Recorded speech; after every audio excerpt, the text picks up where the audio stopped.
Bonjour, hello, bienvenue dans ce nouveau tuto consacré au formulaire, suite à une question qui m'a été posée par mail, à savoir comment faire pour ouvrir un formulaire en fonction d'un choix que l'on fait dans un combo box.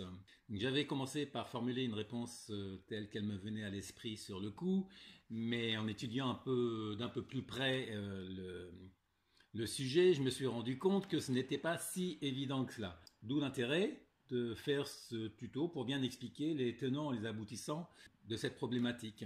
Puisqu'il s'agit de faire un formulaire avec déjà dans un premier temps un combo box dans lequel on va faire un choix, nous allons commencer dans une feuille de calcul de déterminer la liste des items qui doit être présente dans le combo box en question. Donc je vais définir là sur la feuille numéro 1 que je vais tout de suite renommer au passage liste. Voilà, et là on va dire que c'est la liste des items. Et là je ne vais pas m'embêter, je vais faire simple, hein. Je vais mettre que c'est l'item 1 et en dessous on va mettre différents items. Voilà, 12 items qui alimenteront la base de données. Donc tout de suite, on va penser à renommer cette plage de façon à ce qu'on puisse mettre à jour automatiquement l'alimentation de la combo box en fonction des éventuelles modifications qu'il y aurait à l'intérieur de la liste ici. Donc je lui donne un nom, tout simplement liste item, entrée, le nom de la plage. Maintenant, ce qui est intéressant, c'est de faire en sorte que cette plage-là soit ajustée automatiquement si on rajoute un item ou si on supprime un item. Alors, on a vu déjà plusieurs façons de faire cela. Pour pouvoir utiliser ça dans un combo box d'un formulaire, l'idéal c'est de renommer la plage, d'adapter la dimension de la plage à l'aide d'un code VBA. Donc pour ça, on va cliquer avec le bouton droit de la souris sur l'onglet liste et on va demander à visualiser le code. Visualiser le code. Donc on est dans la partie privée de la feuille liste, on n'est pas dans un module à ce niveau-là. Et donc à la place de général là-haut, on va demander à accéder aux événements liés à la feuille de calcul. Et ce qui va nous intéresser comme événement, ce n'est pas si on modifie la sélection, mais s'il y a eu un changement à l'intérieur de la feuille de calcul. On ne va pas trop s'embêter à chercher si la modification concerne véritablement la liste, etc. Dans la mesure où c'est une instruction qui est très rapide à exécuter, on attaque directement. Donc on a déjà parlé de cela, mais je vais la refaire. Donc il s'agit de renommer une plage à l'intérieur de la feuille de calcul. Donc puisqu'il s'agit d'une plage, on va s'intéresser à un objet range. Première cellule de la plage, eh bien on va dire que c'est range, entre parenthèses, entre guillemets, liste, item, je ferme les guillemets, je ferme la parenthèse. Et par rapport à cette plage-là de la feuille de calcul, on s'intéresse à la première cellule, donc point range A1. Ensuite, la dernière cellule de la plage, on va procéder à l'aide d'un objet cellule cells cette fois-ci. Cells numéro de ligne. On va considérer le nombre de lignes totales qu'il y a autour de la plage list item. Donc on va reprendre cette première cellule de la plage ici. CTRL C, CTRL V. Et par rapport à ça, on va faire un point current région, point rose, point compte. On lui demande point current région, pardon, point rose, point compte. On lui demande de compter le nombre de lignes qu'il y a dans le tableau autour de la première cellule de la plage list item. Virgule et numéro de colonne. On va s'intéresser toujours à cette cellule-là, CTRL C.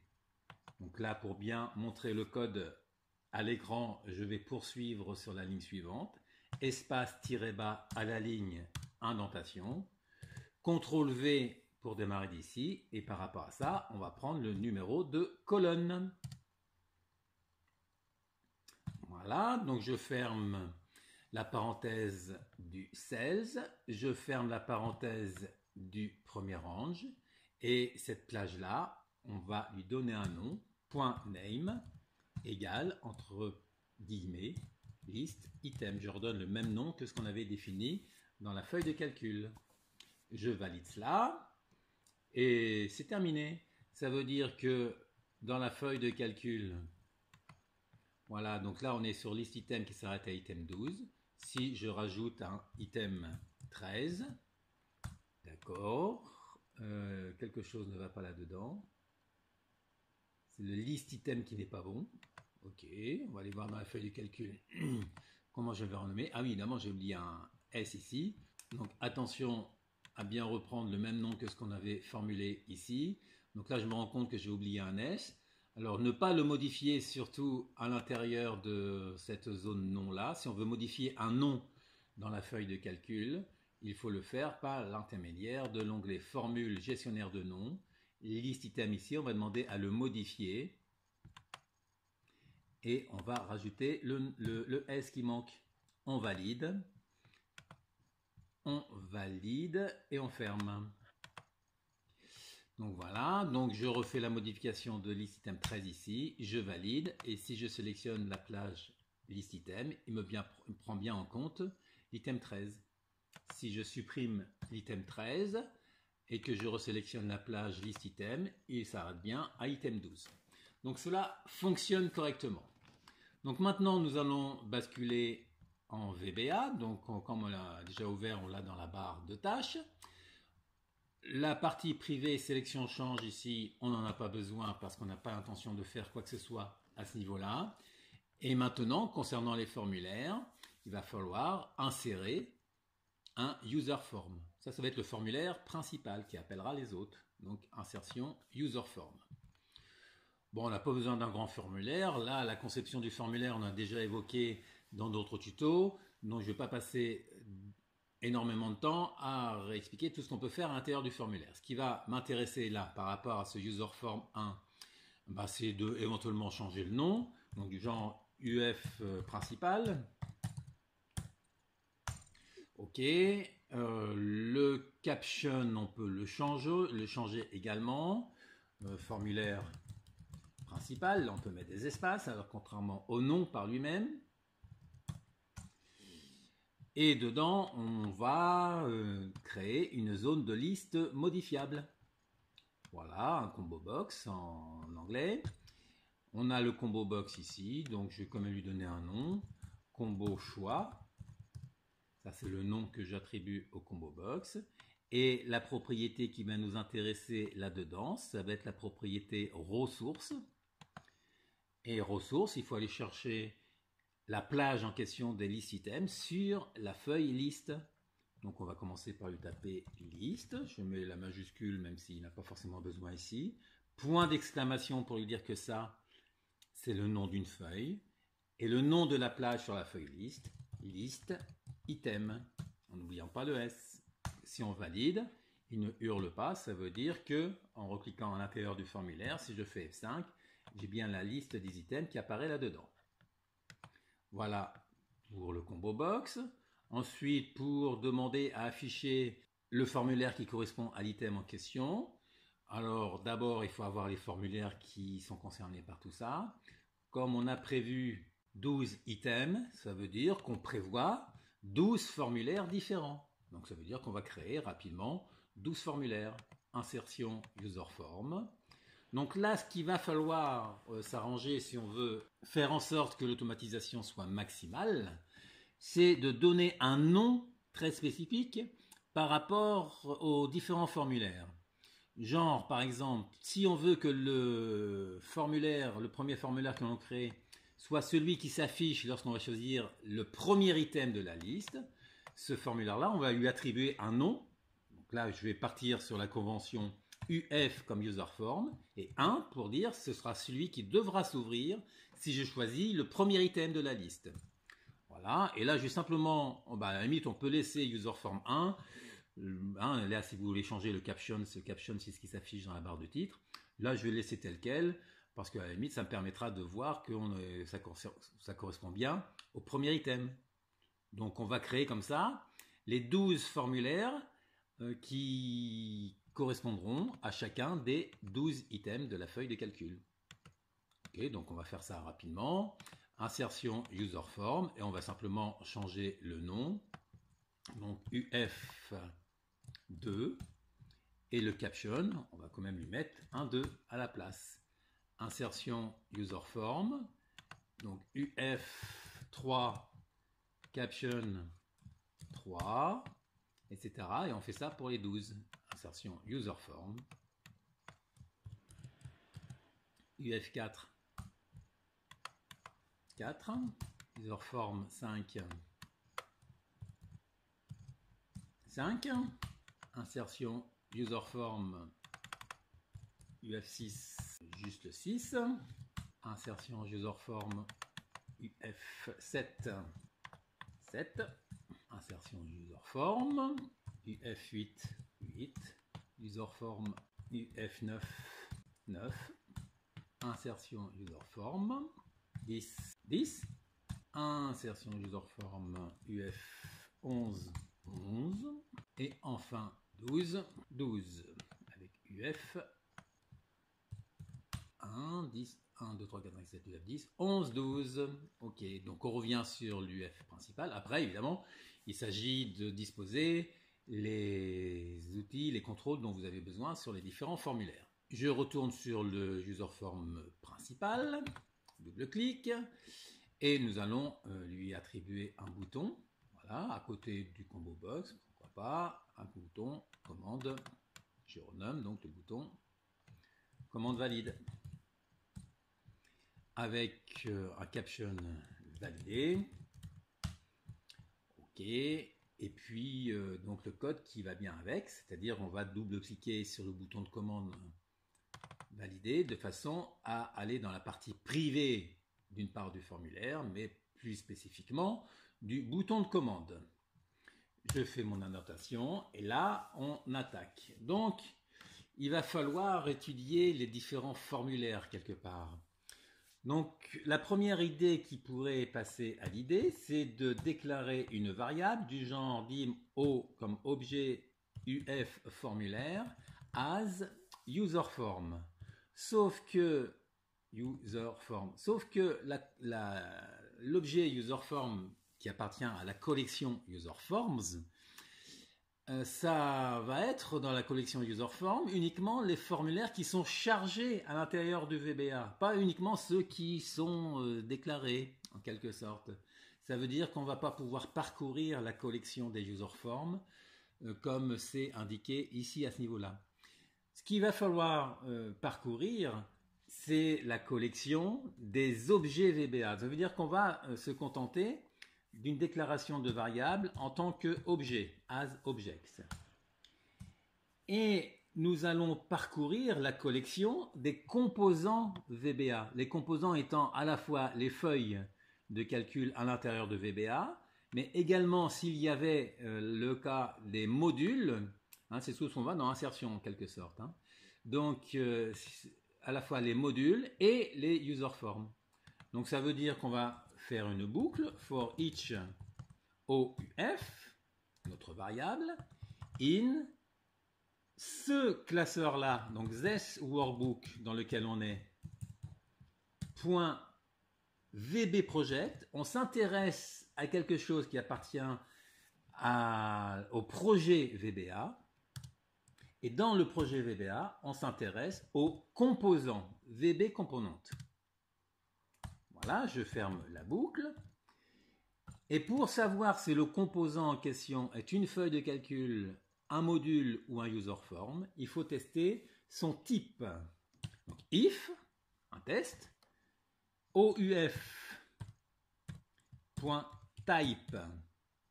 égale 3, sous-entendu, si c'est un formulaire, alors on va pouvoir faire quelques tests par rapport à ça. On considérera qu'il faut l'afficher, si ce qui se trouve à droite du nom du formulaire en question correspond au numéro d'item à l'intérieur du combo choix. Vous voyez l'idée, hein, si on choisit le premier item, il faudra ouvrir le UF1. Si on choisit le 12e item, il faudra ouvrir le UF12. Alors, pour faire ça, il va falloir tester tous les formulaires. Mais attention, parce qu'il pourrait y avoir d'autres formulaires à l'intérieur de votre projet qui se terminent par un chiffre, mais qui ne correspondent pas à un formulaire de choix en question. Ça veut dire qu'il faudrait s'arranger pour que l'autre formulaire n'ait pas la même longueur au niveau de la convention que vous avez choisie ici que ce qu'on a pris pour les formulaires de choix. C'est-à-dire que les autres formulaires, il ne faudra pas les appeler UF quelque chose. Il faut les appeler, je ne sais pas, user form avec quelque chose derrière. Ça veut dire que là, on considère que on va s'intéresser à la longueur du nom du formulaire. Donc, si if vba.len, la longueur du nom du formulaire en question. Le formulaire en question, c'est OUF.name. Si ça, c'est égal. C'est là que ça se complique un petit peu. Parce que la longueur du formulaire, là on voit par exemple, dans notre cas, ça peut être 3 ou 4, puisqu'on a dépassé la limite de 10. Alors pour savoir s'il faut choisir 3 ou 4, on va s'intéresser à traduire la longueur de ce qu'il y a derrière ici en 1, ou en 0 ou en 1, quelque part. Sachant que tout ce qui est de 1 à 9, il faut considérer un chiffre. De 10 à 99, il faut considérer 2 chiffres, etc. Pour convertir ça par palier de ce type-là, on voit que c'est une échelle logarithmique. Ça veut dire qu'on va faire intervenir des logs en VBA. On va prendre la partie entière du log en question, sachant que tout ce qui est de 1 à 9, on va avoir un logarithme décimal inférieur à 1. Entre 10 et 99 compris, on va avoir un logarithme décimal compris entre 1 et 2, etc., etc., etc. En fait, ça correspond à une puissance de 10. Comme il y a des décimales là-dedans, on va s'intéresser uniquement à la partie entière. Donc VBA.int. La partie entière du logarithme décimal. Et le chiffre qui nous intéresse ici, ça correspond au choix du combo box. Donc on prend le logarithme décimal du choix du combo box, VBA.log, sachant que la fonction log n'est pas un logarithme décimal, mais on verra bientôt, là, on verra tout de suite après, comment le convertir en logarithme décimal. Logarithme, là ici en l'occurrence, il s'agit d'un logarithme népérien, de quoi? De mi.combo choix, un mi, moi, formulaire. Dans mon formulaire principal, sous-entendu, je m'intéresse au combo choix. Et dans le combo choix, qu'est-ce qui me permet de connaître le numéro d'item que j'ai choisi? C'est la propriété listindex. Sauf que la propriété listindex commence à 0. Or, nous, on considère que on s'intéresse au premier item ou au deuxième item. Ça veut dire que l'item numéro 1 pour nous, ça correspond au listindex numéro 0. C'est-à-dire que si on veut être cohérent, il faut penser à faire le plus 1. Voilà, donc là, on a le logarithme népérien du numéro d'item. Et pour le transformer en logarithme décimal, on va faire une division par le log de 10. Et la tradition veut qu'on mette un dièse derrière pour dire que ça, comme c'est indiqué dans l'assistant ici, il faut que ce soit considéré comme une valeur double. Pour considérer un nom comme étant une valeur double, mais on va lui rajouter un dièse derrière. Bon, j'ai fait l'essai avec sans mettre le dièse, ça fonctionne aussi. Mais on respecte la tradition ici. Donc je ferme la parenthèse du log et nous allons fermer la parenthèse ici de la partie entière. Donc on prend la partie entière de tout cela. Et on va rajouter plus 3. Pourquoi? Parce que tant qu'on est de 1 à 9, le logarithme qu'on va trouver, la partie entière du logarithme que l'on va trouver, ça va être égal à 0. Or, on se rend compte que de 1 à 9, il faut une longueur égale à 3 caractères. D'où le plus 3 ici. À cela, on va lui dire, donc je vais poursuivre sur la ligne d'après, donc espace tiré bas à la ligne, indentation. Donc première condition pour dire que c'est bien le formulaire qui nous intéresse, il faut que la longueur corresponde à ce qu'on a choisi ici, à ce qu'on a déterminé ici. Donc 3 si on est de 1 à 9, 4 si on est de 10 à 99, 5 si on était de 100 à 9999, etc. etc. Ou 999, enfin, bon, bref, tout ça c'est exponentiel. Maintenant il faut que la partie droite ici corresponde à ce qu'on a dans le combo choix, ou un list index. Donc la partie droite, allons-y, vba.right. De quoi? Du nom du formulaire, ouf.name, virgule, combien il nous faut? Il nous faut récupérer par rapport à la partie droite le nombre total de caractères moins les deux premiers caractères. Donc vba.len de ouf.name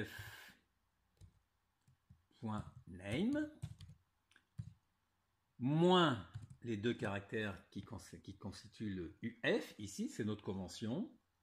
Si ça c'est égal à, ben là on a, quand on fait du write, on a une chaîne de caractères, donc on va convertir en chaîne de caractères le list index du combo choix.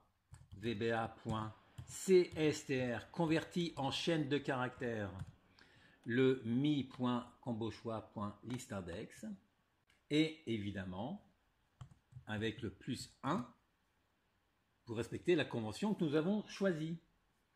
Si on a ces deux conditions-là, j'ai peut-être oublié un 1 de quelque part ici, hein, après le 3 ici, je vous l'ai dit tout à l'heure, mais j'ai oublié de l'écrire, donc je l'écris maintenant. Donc si on a ces deux conditions-là, alors, zen, il faut ouvrir le formulaire en question. Je vais d'abord fermer le ndif que je viens d'ouvrir ici pour faire le test. Le formulaire en question, ce n'est pas directement le OUF, parce que le OUF, ce n'est pas le formulaire, c'est la feuille formulaire à l'intérieur du VBA. Donc il va falloir lui dire d'ajouter en quelque sorte véritablement un formulaire à la collection des formulaires ouverts dans VBA. Donc on va faire un userforms.add, ajouter un formulaire à la collection des classeurs ouverts. Et le formulaire qu'il faudra ouvrir véritablement, c'est ouf.name. Ça correspond au nom de la feuille formulaire. Ça correspond à tout ça. Et ça, il faut donc l'ouvrir. Donc point show. Montre-le. Ensuite, quand même, ce qu'on va dire, là c'est un choix par rapport à ce que vous voulez faire, mais je vais partir du principe que si ce n'est pas le bon, il faut le fermer le formulaire. Donc else, si on n'a pas affaire au même formulaire, il faut fermer le formulaire, sauf si on est dans le formulaire principal d'où on part. Là aussi, c'est un choix. Donc on refait un nouveau test, if ouf.name différent, tout simplement, si je peux dire, de mi.name, okay, sous-entendu ouf.name différent de mi.name zen, alors, sous-entendu, le mi, ça correspond à moi formulaire d'où je viens, d'où vient le code que j'exécute. Je ferme tout de suite le ndif. Et à ce moment-là, on va lui dire tranquillement onload, décharge le formulaire userforms.add, même principe, userforms.add, même principe, entre parenthèses, ouf.name. Nous allons, avant de tester, évidemment, vous l'avez compris dans d'autres galères qu'on a vécues sur certains tutos, pensez à enregistrer le document. Donc évidemment, les formulaires sont considérés comme étant des macros, donc classeur Excel prenant en charge les macros. Et je vais aller me mettre cela dans un dossier de façon à ce que vous puissiez le récupérer si jamais vous avez envie de le récupérer directement. Donc vous aurez le lien sur la description du site à enregistrer. Donc maintenant qu'on l'a, il n'y a plus qu'à tester. Alors si vous avez besoin d'un bouton, vous connaissez le principe des boutons, tel que moi je les conçois. Une zone de texte, voilà, ouvrir formulaire, avec centré horizontalement, verticalement, dans les outils de dessin, un effet rapide, et évidemment il nous faut une macro qui permet d'ouvrir le formulaire. Donc là pour le coup on a besoin d'insérer du côté VBA un module, et dans le module sub ouvrir formulaire, et dedans UF, le nom du formulaire qu'on a ici, principal, point show. Ok, une nouvelle sauvegarde, on retourne sur la feuille de calcul de façon avec le bouton droit de la souris à affecter une macro, la macro ouvrir formulaire, ok, on clique à extérieur, une nouvelle sauvegarde, on ouvre le formulaire principal, voilà, je choisis un item, l'item 4, qu'on fait valider, afficher. Je ferme le user form 4, je choisis l'item 10, valider, il m'ouvre bien le user form 10. Voilà, après, voilà, bon, tout ça, ça semble cohérent. Le 1, on est bien avec le 1. Le 9, validé, on est bien avec le 9. Donc, on a bien ce que l'on souhaitait avoir. Tout ça paraît cohérent, donc voilà un petit tuto rapide qui permet de comprendre un peu la logique de tout cela. Profitez bien profitez-en bien. Et n'hésitez pas à laisser des questions, à vous abonner, à dire si vous aimez ou pas, à laisser des commentaires, à poser des questions. Voilà, à ciao, bonsoir.